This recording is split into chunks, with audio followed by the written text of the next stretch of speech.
রমজান দেশে দেশের আজকের পর্বে দক্ষিণ ইউরোপে অবস্থিত ভূমধ্যসাগরীয় দেশ ইতালিতে মুসলিমরা কিভাবে রমজান পালন করেন সেই সম্পর্কে আজ জানব। ইতালির অধিকাংশ অধিবাসী ক্যাথলিক খ্রিস্টান, মোট জনসংখ্যার 4 ভাগ মুসলিম। তাছাড়া বৌদ্ধ ইহুদিও আছে দেশটিতে। এই অল্প সংখ্যক মুসলমানও রমজানকে ঘটা করে স্বাগত জানায়।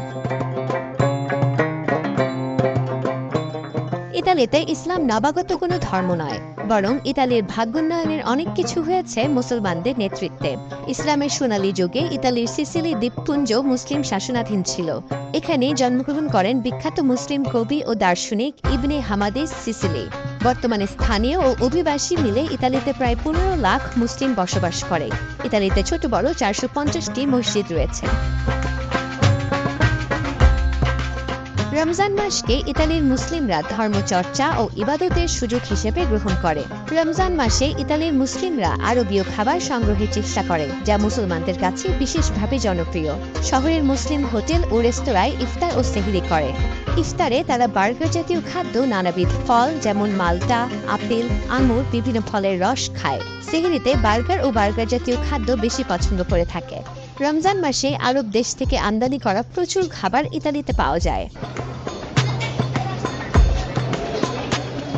ইতালির মুসলিম কমিউনিটিগুলো রমজানে ইসলামী বিষয়ে পাঠদানের ব্যবস্থা করে।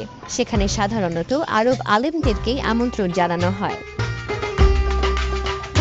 পবিত্র এ মাসে ইতালীয় মুসলিমরা দুহাত খুলে দান করেন। তারা অনুন্নত ও দুর্দশাগ্রস্ত মুসলিম অঞ্চলের জন্য দান করতে বেশি পছন্দ করেন, যেমন ফিলিস্তিন ও আফ্রিকার দারিদ্র অঞ্চলের জন্য মোটা অঙ্কের অর্থ দান করেন।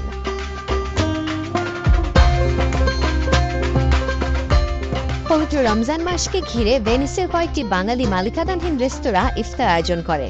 এই রেস্তোরাঁগুলো ব্যাপক জনপ্রিয় প্রবাসী বাঙালিদের কাছে। ইতালির এই বন্দর নগরীতে প্রবাসী বাংলাদেশী সংখ্যা প্রায় 20,000। বিশেষ করে ভেনিসের মেসোত্রে ও মার্ঘেরাতে বেশি সংখ্যক বাংলাদেশির বসবাস।